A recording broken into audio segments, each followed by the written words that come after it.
Hi, I'm Mike. And I'm Who. And we're the Nfgeeks. And we're on first. Unfortunately. That's awful, David. So here we are. We had a little hiatus. We had things to do and places to go and people to see. And of course, Nfgeeks, what are we going to talk about, Dave? Our favorite thing in the whole world? Myers-Briggs! That's right. We're going to talk about some Myers-Briggs stuff. And I know it's been a while, Dave. You glad? It's been a while. Yeah, that's right. It's been very difficult. I've been moving. Lots of things have been happening. Dave's been on adventures. Mm-hmm. But we're here to talk, and for these episodes, we're going to talk about some viewer mail. Yes. That we've had, some viewer responses. Some people have asked us some questions, and we're going to try to get to at least a few of them. A little bit, right? Hopefully. I've been wanting to do this since we started. Yeah, that's right. We've been lackadaisical. So so the first one I think we have to get to right away because this person's been very patient is Damned You Fakers. Yes. Damned You Fakers asked us a question on our channel about visualization and if we visualize and what happens with it and all that. And the differences between us. Yes, that's right. So that would be good. So let's start there. So for those of you who don't know, and I actually don't know this is what Damned You Fakers is talking about, I'm assuming.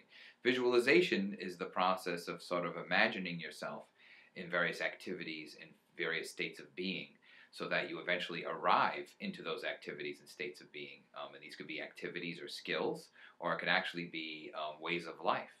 So it could be something visualizing yourself doing something, taking an action. Athletes do this, visualizing running plays and being on the field or the court or whatever. Or you could have a much grander visualization, meaning you could visualize yourself in a career or in a certain love life or living a certain lifestyle. And then eventually, sort of through the visualization, you begin to arrive at it, and allegedly you're actually more successful at it. Okay. So, Dave, do you have any experience with this, or do you have any thoughts about this before proceeding? It's a cool idea. I like to think I do it as well, but we'll see. I'll have to think about it. Okay. Well, this is something actually I've been exposed to through multiple sources, through my graduate work. I've seen it. I've also seen it done in a therapeutic setting as well, in lots of different ways.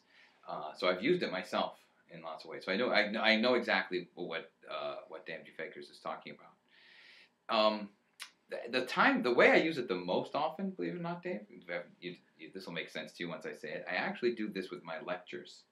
Really? Yes, especially if I know there's something on a particular day that I'm going to talk about that is particularly charged, or if I have a particular point I really want to make. I practice the whole lecture out, sometimes out loud, sometimes in the car. Sometimes right before class too. I mean, sometimes literally like I'm actually giving the lecture in my head as I'm walking up the stairs, you know what I mean, or wherever. I'm sort of like going through it and the whole thing in my head, and what I'm going to do, where I'm going to stand, how I'm going to pause, how I'm going to say it, what jokes I'm going to tell, how am I going to do my inflection. Like I'm really practicing the whole soliloquy of the lecture. Right. And I do that quite often, and that's why my lectures, I'd like to think, seem pretty smooth. Actually, and very, they're not necessarily, I wouldn't say rehearsed, but they seem more together.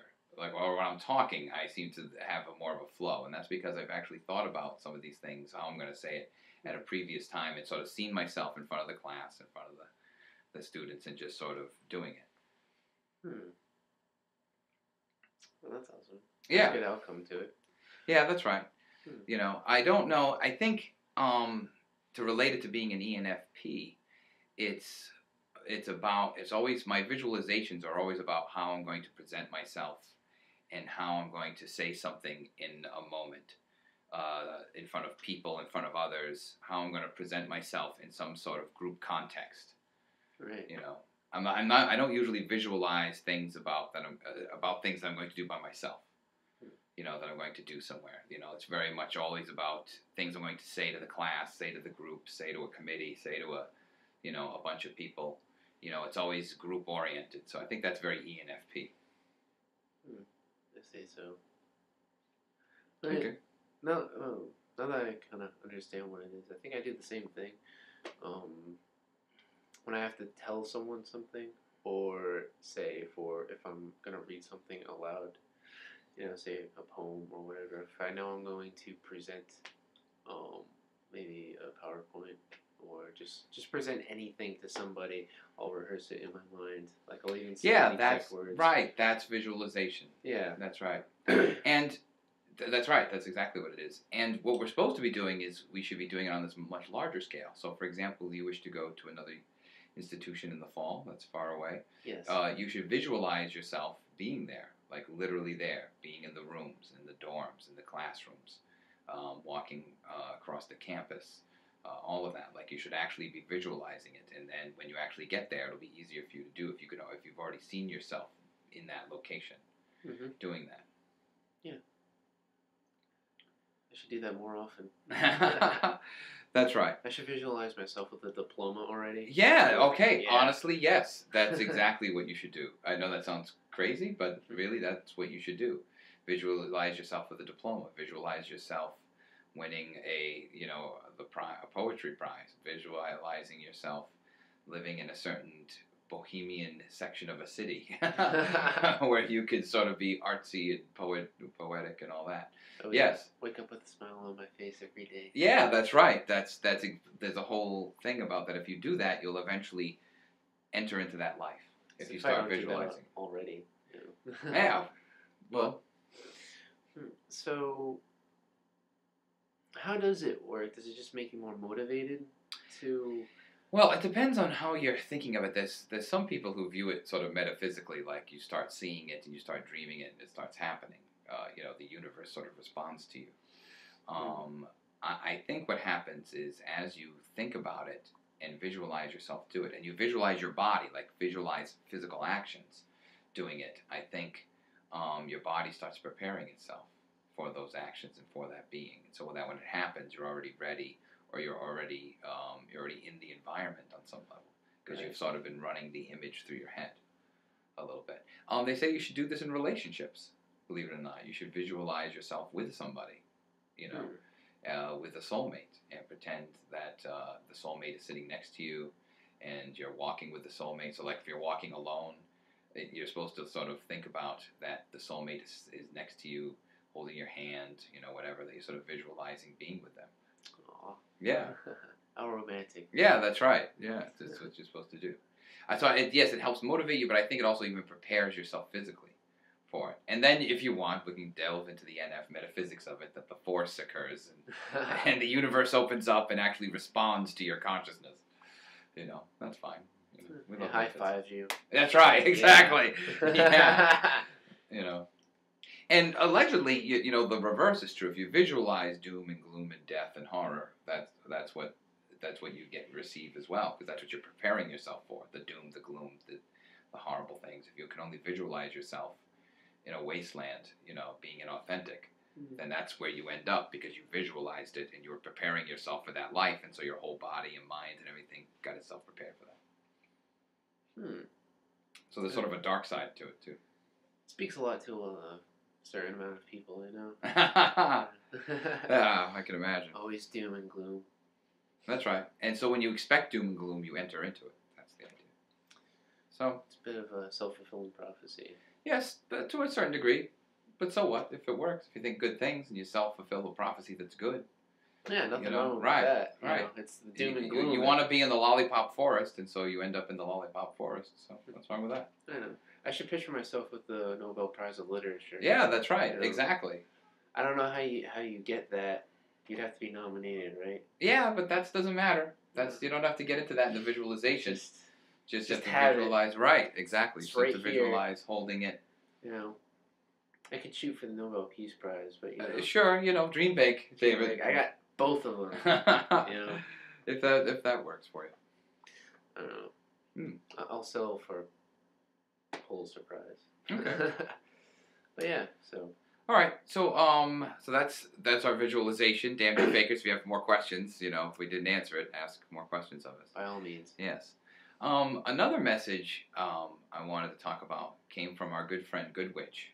Oh yeah. Of course, and Goodwitch left us lots of messages, and she's so nice. Yeah, she sure is. And one of the ones I wanted to comment on is and so the Goodwitch, I hope you're watching, is she's making horrible Myers-Briggs choices for mates, okay?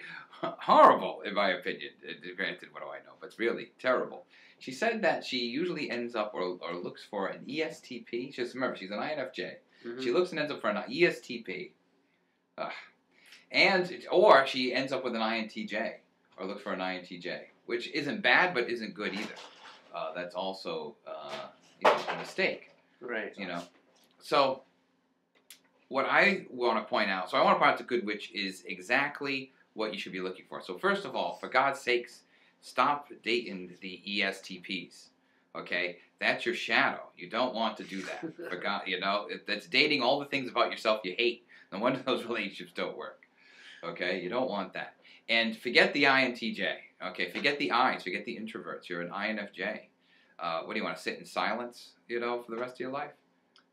Possibly. Yeah, possibly. Yeah. No, that's not a relationship.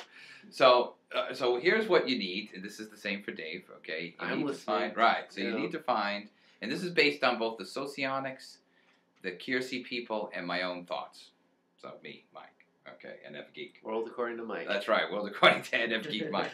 So the Socionics people say for both of you, is, and I know you have all sorts of feelings about this, is the ESTJ, that you should look for an ESTJ person. And as Dave, has certain feelings about SJs, I know that's a strange thought, but that's what the Socionics people say, and I've met relationships. I actually know an INFJ ESTJ relationship, believe it or not. He's a cop, and she's an INFJ, and they do seem to love each other. Strange but true. So ESTJ. The Kiersey people would say ENTP. Okay, and that's sort of a mad scientist inventor person. Doc Brown, like Doc Brown from Back to the Future person. Who would not want to date Doc Brown? Right, yeah, really good witch. I think you'd like, and then please, it's Britain. You guys invent all sorts of things. So I mean, there's got to be like 50 Doc Browns. So there's an abundance of Doc Browns somewhere. Yeah, please. You're the home of empiricism and science and philosophy and all sorts of things. There's got to be. You must be inundated with Doc Browns. There must be a flux capacitor somewhere. Yeah, exactly. Really. So that's the second one. Now, my version of this are the NFs. Because, NFs, I think, want to be incestuous and be with other NFs. Right? I think that's so we can get all touchy-feely and gooey and all that good stuff. How else could we fall in love? Exactly, really, exactly. And have these wonderful conversations. So, exactly. First of all, Good Witch, who you need to find, my first choice would be ENFP. Yes, absolutely. Come on, you love me. Okay, just admit it. Okay, yeah, I know. That's what you want. That's right, of course. You want an ENFP. Okay, and there's got to be ENFPs in Britain. I'm sure there are. Okay, so that if you're looking for an NF connection, you want an ENFP. That's what you want. You want somebody pretty much like me. You want me. Really, you do. I know that's bananas, but seriously. If not me, then you want an ENFJ. And I realize Dave might have some feelings about that on and off, but the ENFJ is almost as good a match, I think. But I would put ENFP first for the INFJ. But ESTP, what are you're not even, are you thinking? What are you doing? Don't ESTP, that's wrong. This whole idea that you should be with your opposite, your exact opposite, I don't think that's right. No, I agree. I meant ESTPs. No. Come on, Twitch. Come on. Yeah. They're not. We're not dumping on them. We're not dumped. That's the next video. No, we're not dumping on them. It's not. We would say the same thing to an ESTP. Don't go with an INFJ. Don't date me. Please. Right. If an ESTP says, please, you're gonna hate it. They're gonna want to be quiet, meditate. You want to be, jumping through the ceiling. Right. Exactly. Yeah. You're gonna be miserable. Don't do it, ESTP. So, Good Witch, stay away from ESTP. An INTJ, that's like in the middle. Really, you want ESTJ, ENTP, ENFP. That's actually my personal first choice. I want Mike's personal recommendation. ENFP. Seriously, you won't go wrong. I've had great relationships with every INFJ I know. Including Dave. Including me. Right. Yes. So, and then if not ENFP, go with the ENFJ. And then what's the third choice? After all that? Yes. I would say another INFJ. Yes. Third place ain't that bad. Yeah, I would say if you're going to go NF. And then INFP is... I don't know. I don't think INFJ, INFP is a good... It's better for an ENFP, but I don't know. It's not. All right, and so we're done. So that was part 1. Part Stay 1. tuned for Good part witch, 2. ENFP. Yes. This is Mike. I'm Dave. Take it easy.